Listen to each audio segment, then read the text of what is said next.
Well, this is a bit like asking, what do we do if we don't have fire for a few years? Should we close down all the fire brigades?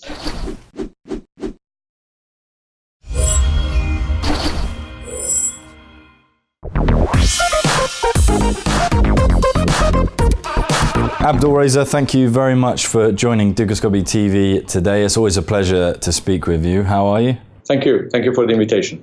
And so let's get started. Abdolreza, what does FAO and AMIS think of food prices at the moment? Well, food prices at the very moment are not very high. But we look at the bigger picture for 2017, which just finished a month ago. Actually, they were up on average about 8% from 2016. So there is a momentum being built, I would say, but we have to be cautious as to what will be the extent of any further gains in the prices. So with that in mind, what's so different about the cereal market? Well, cereals, unlike the other commodities which we follow very closely, and in fact make up the FAO Food Price Index, the one we publish every month, that's a barometer of what's happening in the world market. Cereals are commodities which are produced in nearly all countries around the world, but more importantly, they're consumed in almost every country as the major staple. So it is possible that we have very good or very bad year for all the other commodities, and obviously they will have repercussions for food security, but we do not want to have really a bad year for cereals, or that we would be short of supply of cereals. We could have a bad year if we have large stocks, but overall we want to have good supply situation. For this reason, both in FAO and in AMIS, we follow the cereal market very closely, and we report about its supply and demand situation every month. So with that being said, what are you expecting to see during 2018? Well, 2017 was just finished. We saw that prices basically of all commodities, all but sugar, registered an increase. An increase wasn't also insignificant. I mean, for dairy, prices went up over 30% from a low level, but they went up hugely.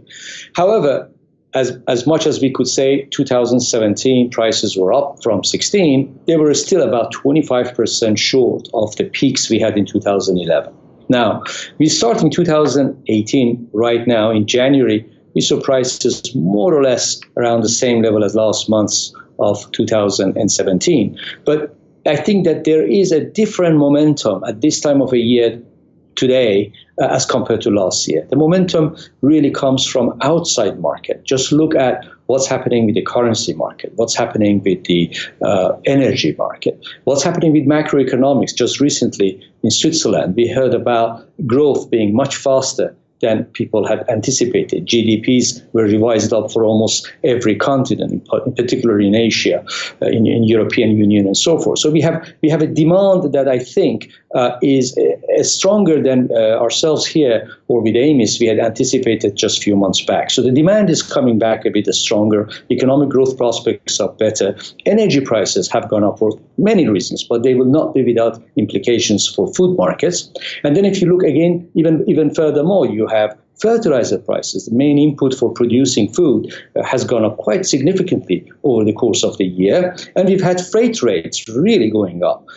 And so there is this bullish sort of a sentiment that is there, and it cannot be ignored, and there will be important factors for many months to come. And then when you come back to the market's own, let's say, fundamentals, well, the supplies are still large, in fact, very large for certain commodities, cereals, sugar, and others. But with demand picking up and production in 2018, that the year that we're going into, probably not as high as in 2017, we could see a bit more tightening of the major food commodities, be it cereals or others. So the tightening on the supply side, the stronger or more robust demand side, I think it could be quite supportive to price developments in the months to come. So finally, Abdolreza, just to finish up, given the fact that food markets are relatively calm, prices are pretty low, is the G20 AMIS still necessary?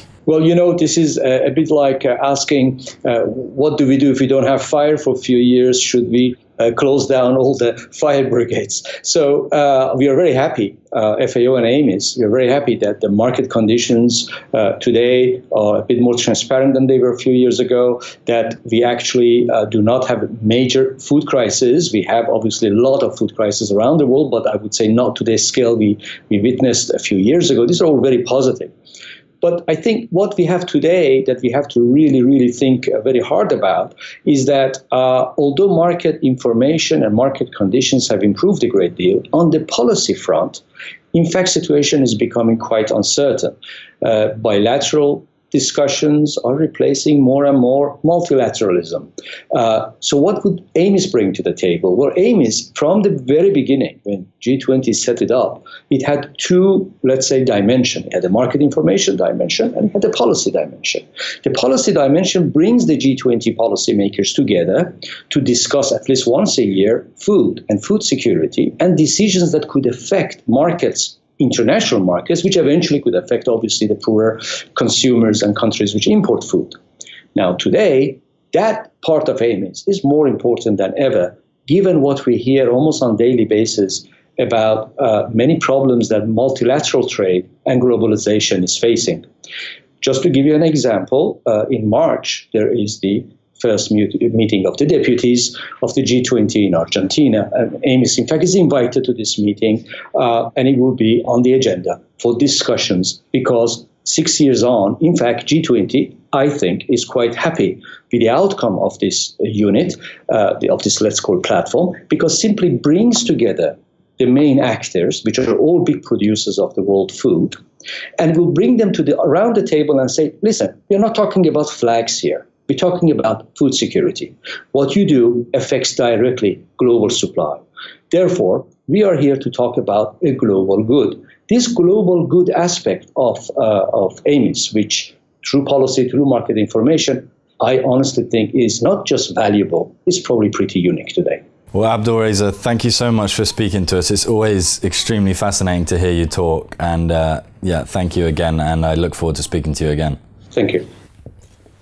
And thank you for watching. If you'd like to find out more information, please head over to dukascopy.tv.